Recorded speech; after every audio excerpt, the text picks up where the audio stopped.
boys and stuff like, well, they're not going to be another statistic, they're not going to be, you know, and the language that they were using is like, it was counterproductive. Like, they're saying they're not going to be this, but what they were kind of putting out there is this is your only choice. To me, that's how I kind of interpret, you know, and I know that's kind of what struck me. Yep. You know. So there's no hope for the future. Yeah. Right? And in their attempt to try to encourage by saying you're not going to be this, it's kind of doing the opposite. Okay. So okay, go ahead. What? Oh, I'm sorry. I was listening to what you said. Sorry, shiny object. Well, it kind of drives home the whole with the two that went to who's going to become a preacher, who's trying, you know, and I'm sorry, I'm bad with names. The kid who's going to go. Montre. Yeah, both of those. It really drives home what Adler says about what you make of your experiences. All those boys had the exact same experiences. Or similar, relatively similar. Relatively similar, granted, yes. But, I mean, they all went to the school, they all lived in the burbs, the projects, they all lived, I mean, they had very, very, all the variables were lining up. However, it says everything that, you know, some of them said, this is what my experience taught me, this is what I'm going to do with it. This is what my experience has taught me, this is what I'm not going to do with it. And that's what you saw with those boys, is that it just drives home the fact that you make what it is out of your experiences.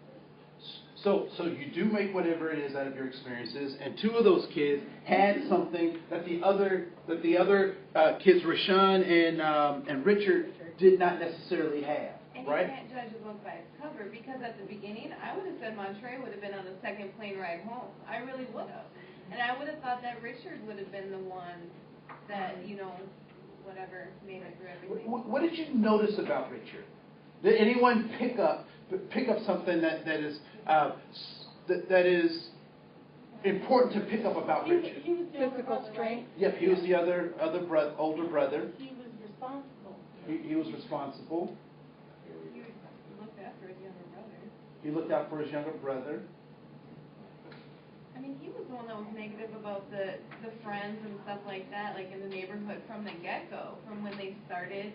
I mean, even when he went home for the summer, about the drug dealers and stuff like that. He was strong. Yeah. He was strong. Okay. All right. So what I will just tell you, because it does take takes a while of being in the classroom to kind of pick this up, but it's very clear to me as an educator, and I don't know any of his educational testing. I haven't done any psychological profiling of him, but just with his affects and looking at his mother's affects, so how they interact with the world, I would say that that Richard had a low IQ. That his ability to take on concepts I found it interesting that his younger brother was on the honor roll while he got the healthiest hiker award. Right? And so he was compensating for his inferiority. And anytime you hear someone boasting about what they can do, about how smart they are, blah blah blah, it's a clue that something's not right. Because my mother told me this. That, you know, when I was 17, I started walking around and your chest gets broad, you get a little facial hair, you think you got it going on. And my mother said to me, she said, son, and I would say, I'm a man. And she said, boy, if you have to tell me you're something, you're not it. Because men don't walk around saying, I'm a man. Unless you're James Brown. But would be nothing without a woman or a girl. Right? So whenever you start hearing that from clients, know that there's something, if they're telling you what they are, it is usually an overcompensation for their inferiority. And the more they say it, the more vibrato it is, the more there is that inferiority. Right? I want to talk about some of this stuff and then get to our other stuff. We should take a break. Yeah. We should take a break. So can we take 10 minutes? Come back? All right, great. Thank you.